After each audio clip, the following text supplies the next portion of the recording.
Alright, so we're back again with the Thunder Tiger TS-4n. In the last episode, I attempted to drive it before replacing the steering servo. The current one is glitching out and it won't allow me to mess with it on the trims of the radio. So I'm going to replace it with a good old HPI servo, and that should solve the issues. Alright, so we get the HPI servo installed there, and we can mess with the trim and still have action. So let's get this out, see if we can run it for a tank, and see if we can really drive it with this new servo in it. So I was unable to drive it last night as it was Sunday and the lights in the parking lot I go to turn off an hour early on Sunday. I had forgotten about that. So what we can do now is a little driveway test. But before that, I want to go over what parts I have in the stash box, because it's been a while since I have seen what I have for the inventory. So I'm going to look at that real quick. I also want to disassemble the donor car just for the sake of space and parts availability should anything go wrong on these ones here. So let's see what's in the box.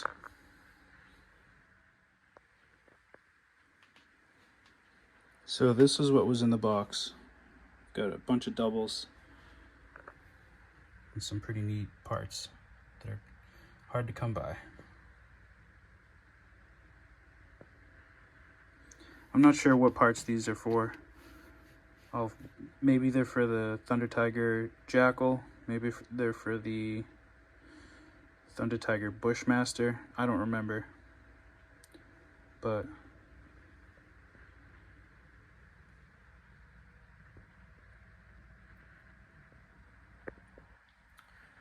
this is mostly rear stuff, and this is mostly front and universal stuff. I've got some dog bones, some differential gears. I already opened this, I'm not sure why I had. This is the engine mount that was in the other car, and I think this didn't fit under the Ferrari body, so that's why I took it out. I know this engine is almost complete. This is the top deck for the electric version. I took it out when I put the modern ESC in it. Got a nice set of shocks, some shock stuff. I think this goes with the TS4s. So yeah, got some stuff in case anything goes wrong. Hopefully won't have to call upon this to fix any issues, but that's what I have to work with. So I'm going to put this away and we'll look under the lid of the red Cadillac.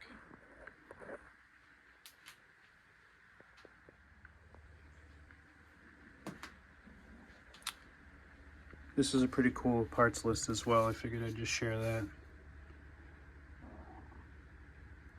I didn't know that the drive belts can dry out. One thing that's different about this Cadillac is that the chassis is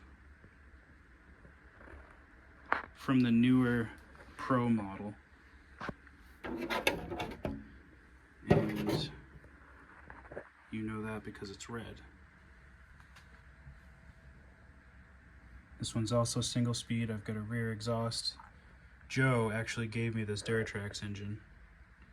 So this is an old project that I had done, and I had to do a couple of custom holes here to fit the pulley mount. So it's the only thing that makes this one stand out. It's pretty cool. like these old Proline bodies. Reminds me of Midnight Club 3 Dub Edition, you know? So the reason I mentioned the belts dry rotting is because I wanted to be sure that I was correct with learning about the chassis. And I had moved this car back and forth. It's brand new, and you can see that the belts have just completely disintegrated. This is my first time seeing this. Look how white the rear one is, and that's gonna fall apart any moment. You can see the cracks in it. So honestly, it's not good for these things to just sit and not function. And this is evidence of that being true. So run your nitros, even if they're rare. Just be careful and always charge your batteries. Otherwise, this will happen to beautiful vehicles. This was a bummer. I looked at the chassis and noticed some debris down here, and I was like, what's that from? And then noticed this. I thought at first it was the antenna, but no, that is rubber. Dry rubber. So, can't even drive this car yet. I'll have to find some belts. Hopefully, Tough Racing will be able to source those for us. I don't know if the belt sizes are different on the Pro model versus the non-Pro model.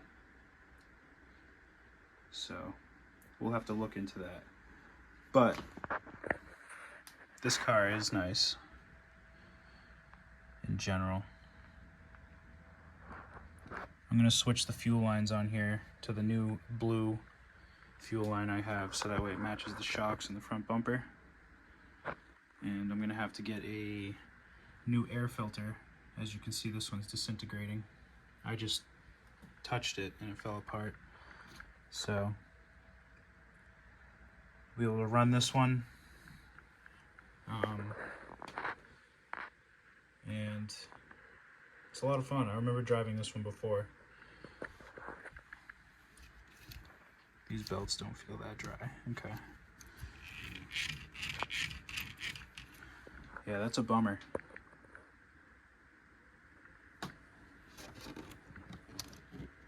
Wow, I've never seen this before.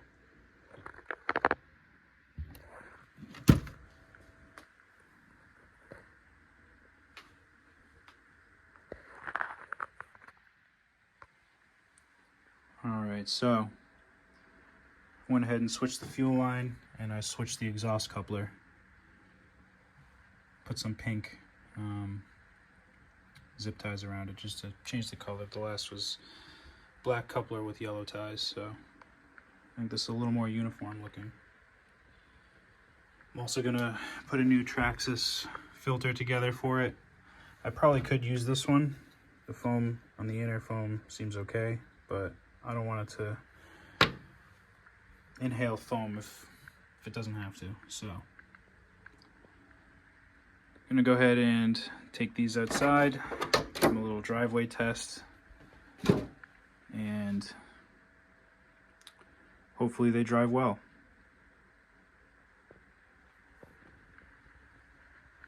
I'm also gonna dust off the body here, get some nice photos of them in the sun.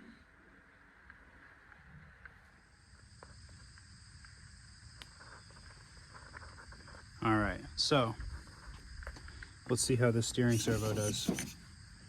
It's not fast, that's alright though, just as long as it works. These bodies look really good in the sun.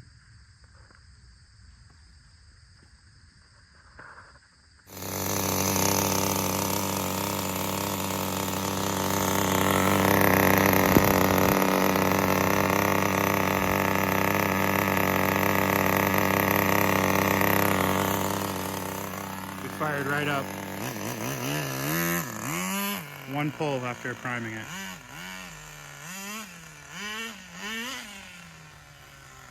It's pulling a little bit to the right. Oh.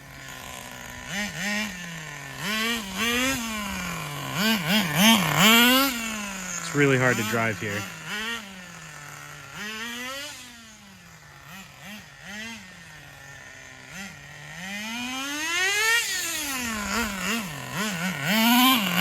tires are really good.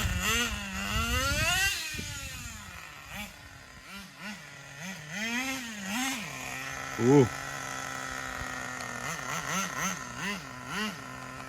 Damn it.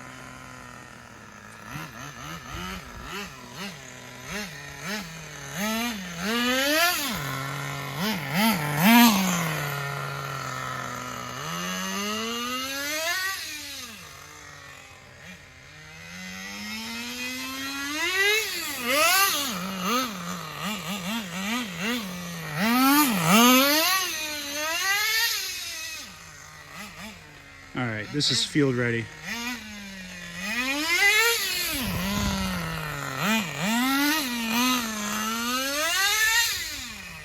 One thing I noticed when I was doing maintenance on the car was that the coupler was coming off the pipe itself. Let me check that. So yeah, you can see it's happening already.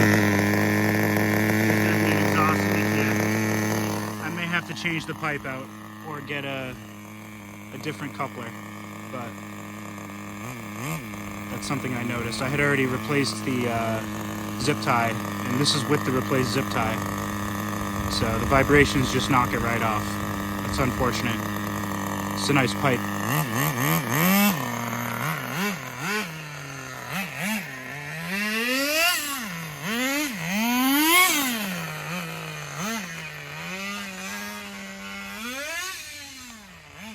Yeah, single speed is no joke either.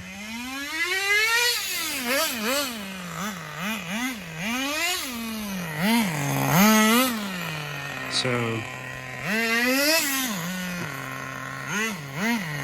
I had to take some extra steps, but we've passed the test. We're ready for field work. I'm not gonna continue to record, but I'll finish this tank. I know that the cap to the tank needed a new gasket, so I might have to replace the tank as well.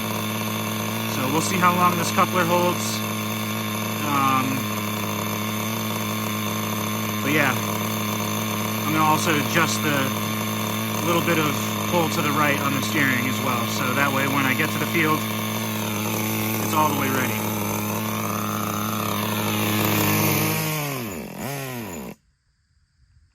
Man, that was fun. This car is an animal. Single speed is not to be overlooked. I ended up going off the driveway into the mulch a few times, so there's some debris on the car. The exhaust coupler held up, even with the gasket here on the tank cap. The pressure was still enough. The reason I believe the tank cap is faulty is because when I was doing maintenance on the car, there was some fuel leaking, and it seemed to be from there. So even with that, the pressure was fine and the car performs very well. This pipe is really good. Any products from this company are good. So I've got those wheels and that pipe on there, and it's a wonderful combination. These tires hook up great. Highly recommend them. I should try some of the new foams too. What are they? Contact Mission or whatever. I'm sure those are just as good. But yeah, I'm very satisfied, needless to say. This car handles very well. It stays planted. The delivery of power while turning is still essentially full, so it was really, really fun to drive. I couldn't really show the potential here because it's just not enough space. It's too confined, but it definitely passed the test, and we're ready for some field action here. So what I'm going to do is take the battery and receiver out of this one and put it in this one and see how it performs in the same way, so that way I can take these both out to the field.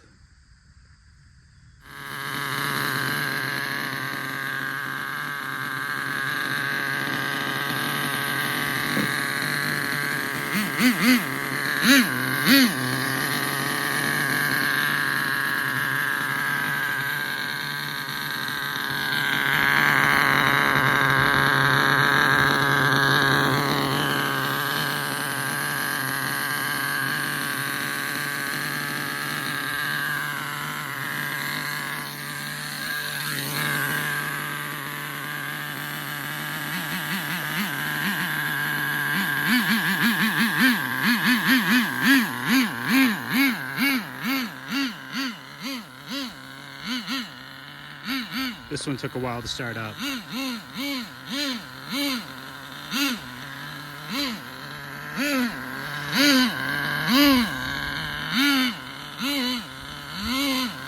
I gotta say, foam wheels are definitely the way to go.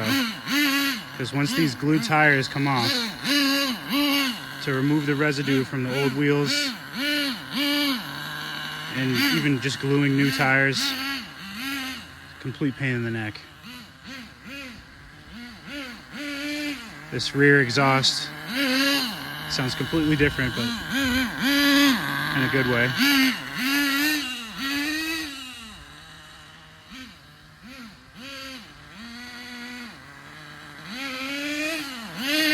The steering on this one's more stable. It's easier to drive while recording.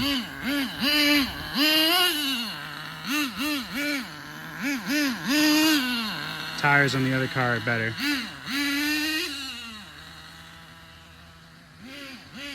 The pipe is definitely better too.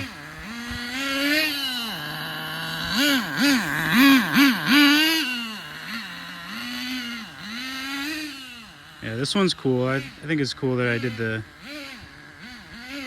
different chassis and the rear pipe.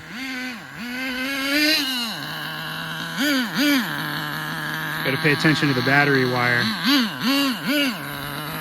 I don't want anything to happen like my Super Nitro. Definitely pay attention to that when you're running with the exposed wires, because the tire running over those will rip it right out of place. And again, that's how I ended up crashing my Super Nitro.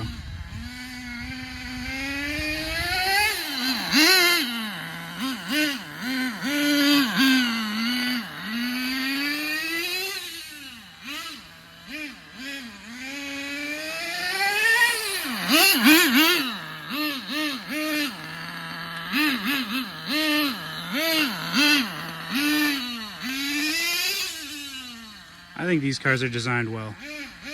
The weight distribution is good.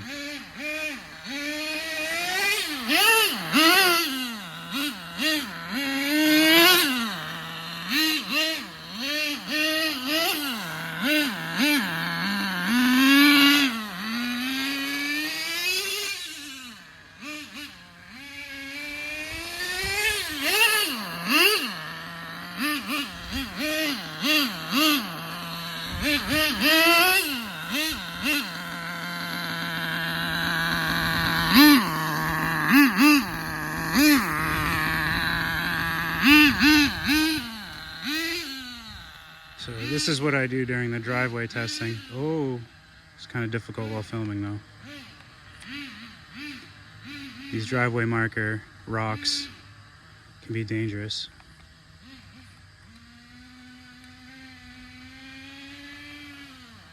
Yeah, it's too scary while filming, but you get the idea. Come flying down here and around. Back up through there, and then back down and around. That's why I kept slipping into the mulch with the other car.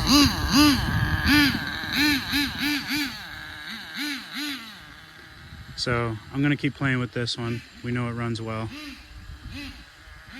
and I'll report back after.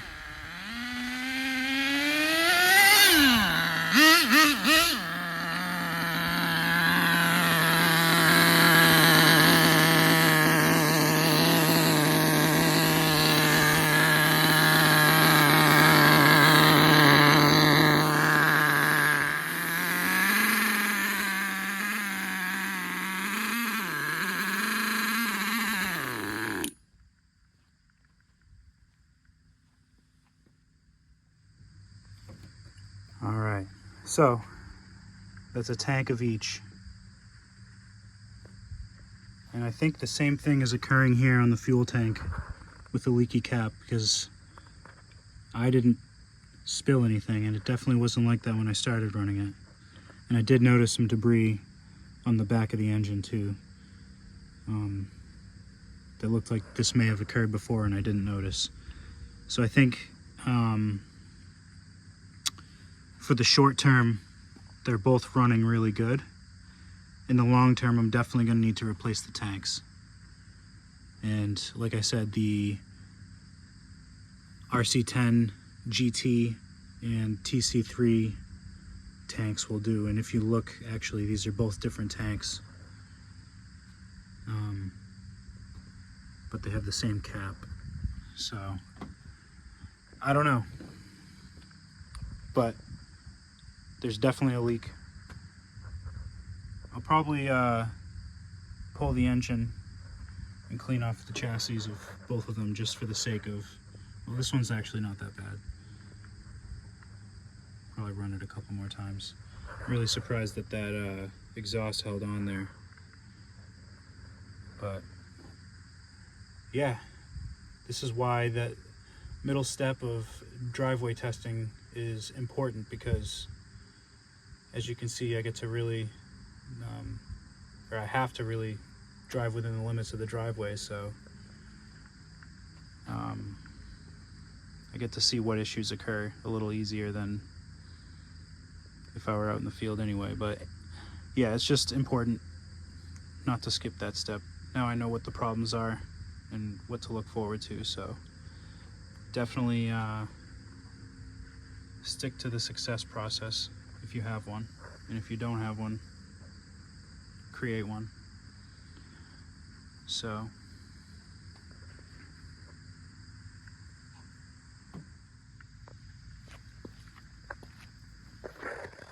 yeah, the bodies look really good in the sun. They look good in general, but knocking all that dust off, and man, they look good.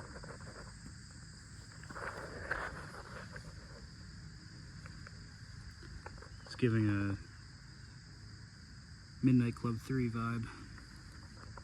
But yeah, these cars are a lot of fun. That was a good session. Success. I know what I need to look out for, and it's definitely those fuel tanks. Maybe I can just get the cap replacement, because the tanks themselves don't seem to be leaking, but I'll have to further investigate that. So we can knock these two off the list, and we'll have to see what's going on with that yellow Hummer rear differential, and we'll have to finish disassembling the donor car and basically just use that for parts before we use any of the new parts from the stash. But anyways, learned a few things here. Didn't know that belts could disintegrate like that, so run your nitros. Have to get new belts for the Pro. See if Tough Racing does it. Anyways, I'm rambling. If you've made it this far, thank you for checking it out. Thank you for your interest in nitro, and we'll definitely be seeing you soon with more cool stuff like this, so stay tuned.